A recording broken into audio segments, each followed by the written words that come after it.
What up, everybody? How you doing? Today is a marvelous day. It's a great day. It is a great, great, great day. You know why it's a great day? Because the Florida State Seminoles have one more football game to show the nation that we belong in the college football playoff. One more game. The opponent, the Georgia Tech Yellow Jackets, the ACC Coastal Champions for 2014. Now, I really don't hate Georgia Tech. I don't hate them. And you know what? I know everybody in the nation hates us. Like right now, you gotta think about this. This is what I find funny. This year alone, right? When Florida State has played Notre Dame, people were rooting for Notre Dame. Now, historically, Notre Dame has been the most hated, one of the most hated, if not the most hated program in the country. Then, right after they played Notre Dame, everybody was rooting for the greatest character example of a coach in the country in Bobby Petrino. Then, follow that up with the fact that everybody was then rooting for the U. And then I even once saw somebody post on Miami Hurricanes blogger sheet saying, you know, Miami, I'm so glad the way that you guys conduct your program. You guys are a model of, of what college football should be, unlike Florida State. Now think about that, folks.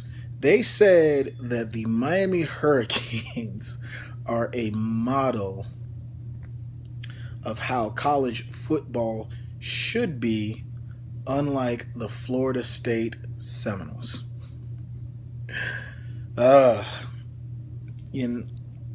And now this week, we got a Georgia fan, in particular, my frenemy, one of my favorite people to, talk shit with, especially on here because he talks a lot of shit. He talks a lot of shit about Florida State when he ain't even Florida State. He has no alliance or no allegiance. Florida State, we don't even play Georgia. We're not in the same conference. We're not in the same division. We haven't played Georgia in 12 years. And yes, I will remember that we did get beat by Georgia. I will remember that. Not going to deny that or whatever. Eons and eons ago. But this particular Georgia fan, Uncle Lou, is now this week pulling for Georgia Tech. Isn't that something? Tough times up in Athens when you riding for the Ramblin' Wreck, man. Tough times. Hey, it is what it is. You know what? Love us, hate us, which most of you guys do, but know this. We show up to play. We show up to fight. We're going to win. Now, everybody has problems with my quarterback, Jameis Winston, and I'm not going to get into all of that because you know what? All of you guys that feel that Jameis Winston is running amok and that he's gotten away with stuff, you obviously don't know anything about our program. You obviously have no idea what Jimbo Fisher has done with players in the past at this program.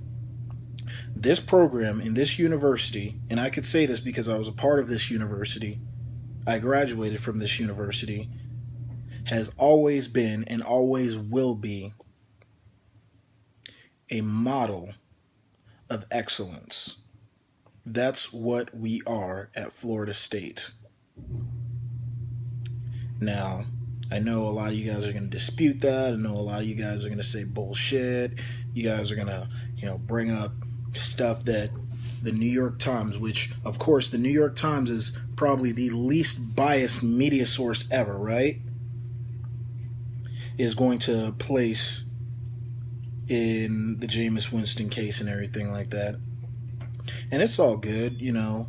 Everybody is entitled to their opinion. I just wish that, you know, news media would actually post facts.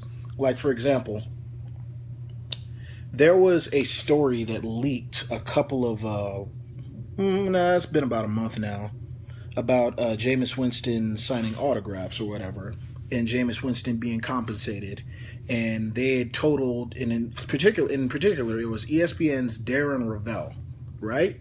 Darren Rovell released this story about Jameis Winston being accused, well, not being accused, but like the JSA, the authentication company that was linked to Todd Gurley, had found over 2,000 signatures of Jameis Winston. Now, going back, what you found out was from our own ESPN's Darren Rovell that the authentication company then later on came back and said that they cannot validate over 1,000 of those signatures were Jameis Winston's, that they could be forgeries or whatever. Because what happened was, and I don't have the story in front of me, so I mean I'm just kind of paraphrasing a little bit, was that the authentication company actually never saw Jameis Winston Stein, and this independent guy that was supposed to like get all these signatures or whatever, Jameis Winston never actually showed up for the event or whatever.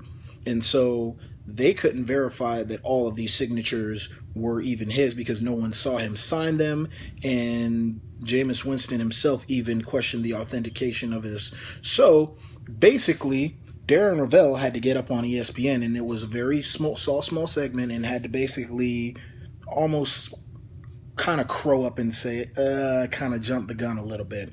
But did that story get blown up or played on ESPN for an entire week the same way that it was when they first released the story? No. You know what happened right after that? ESPN decided to move on to the next thing and move on to Jameis Winston pushing a ref.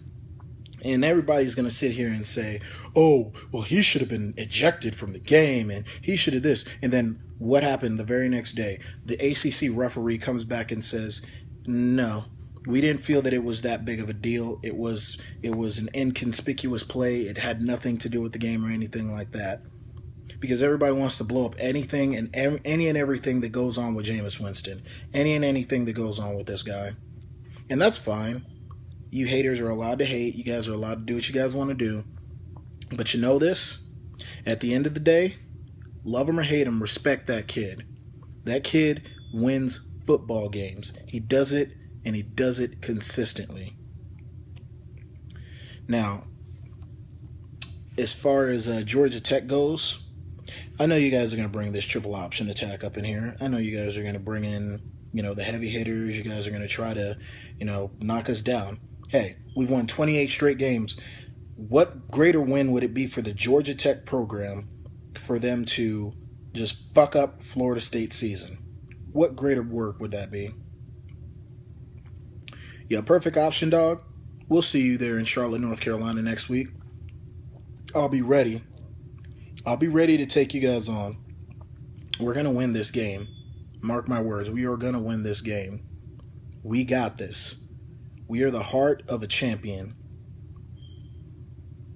And the Ramblin' Wreck ain't stopping us. So, good luck to you this week, man. And I know that really, realistically, truth be told, if deep down you want to win this game, but if you don't win it, you've still had a successful season because you beat Georgia.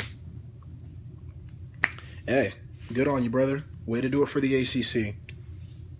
But we have bigger plans in our lives. We want to go ahead and go down to Pasadena. Me in particular, I would love to because I live not too far away from Pasadena, so I wouldn't mind going to the Rose Bowl and playing. I think as of right now they have us playing Oregon, but who knows. But good luck to you, brother. But FSU is going to win this, and I will see all of you guys after we win this game. Go Noles, baby.